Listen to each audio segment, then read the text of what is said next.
اللہ الرحمن الرحیم۔ آج کے اس تربیتی ورکشاپ کا موضوع، اس کی غرض و غایت ہمارے سامنے تفصیل کے ساتھ آ چکی ہے۔ پچھلے مہینوں میں قائد جمعیت حضرت اقدس مولانا محمود صاحب مدنی دامت برکاتہم العالیہ کے حکم پر اور ان کی کوششوں سے مذاکراتی اجلاس کے عنوان سے، تربیتی ورکشاپ کے عنوان سے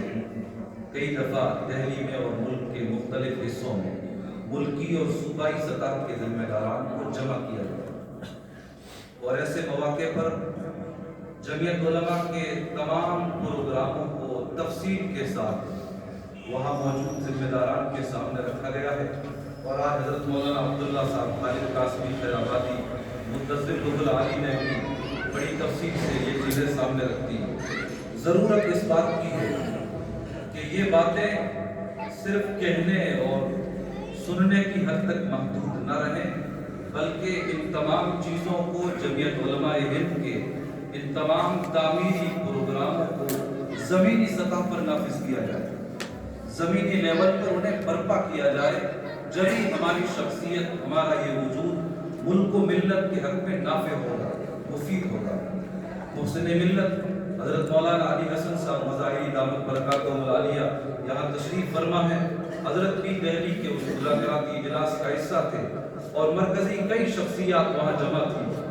حضرت مولانا محمود اسد مدنی دامت برکاتہم العالیہ نے یہ بات بڑے شد و مد کے ساتھ بہت زور دے کر کہی تھی کہ ان باتوں کا کہنا اور سننا یہ اصل مقصود نہیں ہے، ان باتوں کے کہنے اور سننے کا اصل مقصود یہ ہے کہ انہیں کیا جائے۔ تحصیل کی سطح سے، ضلع کی سطح سے، صوبے کی سطح سے، جس آدمی کا جس سطح سے ذمہ داری سے تعلق ہو، ہر ذمہ دار اپنی سطح کی ذمہ داری کو بھرپور انداز میں پورا کرنے والا ہے۔ حضرت نے یہاں تک فرمایا تھا کہ صوبے کی جمعیت کی مضبوطی کا اندازہ ضلع کی جمعیت کے استحکام کے تناظر میں کیا جائے گا، اور ضلع کی جمعیت کتنی مضبوط ہے اس کا اندازہ اس کے تحت جو تحصیلیں ہیں، بڑے قصبے ہیں، بڑے دیہات ہیں، وہاں جمعیت علماء کی چلت فرد اور نقل و حرکت کے لحاظ سے ضلع کی جمعیت کا، اس کے استحکام کا اندازہ لگایا جائے گا، اور ضلعوں کی جمعیت علماء کی مضبوطی یہ صوبے کی جمعیت علماء کے استحکام کا پتہ اور نشان سمجھی جائے گی، تصور کی جائے گی۔ اس کے بعد سے الحمدللہ حضرت مولانا علی حسن صاحب مظاہری دامت برکاتہم العالیہ اور دیگر ملک بھر کے جتنے ذمہ داران ہیں، سب اپنے اپنی جگہ پر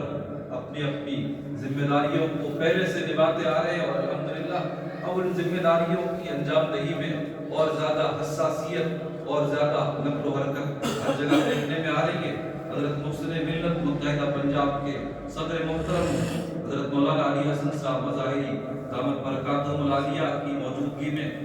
تحدیث نعمت کے طور پر یہ عرض کر دینا مناسب معلوم ہوتا ہے، اس سے حوصلہ ملتا ہے اور خدام کو بھی اور کارکنان کو بھی، کہ ہم نے دہلی کے اس پروگرام میں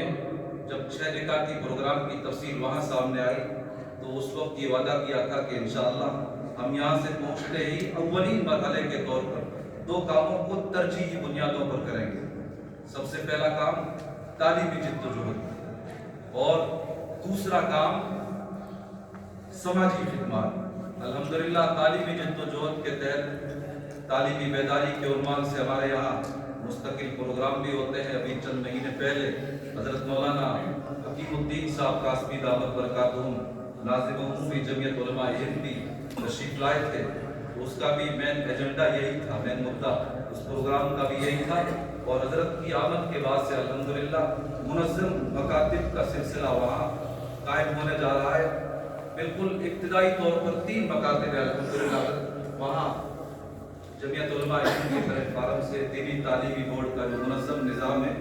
اس کے تحت منظم مکتب کا باقاعدہ آغاز ہونے جا رہا ہے۔ اس میں ہمارا عربی باغ بھی ہے اور روپ نگر بھی ہے، اور تیسرے حاجی سلطان صاحب اور مفتی انعام صاحب جو اہل بلوچ سے تعلق رکھتے ہیں، جو ہمارے شہر کا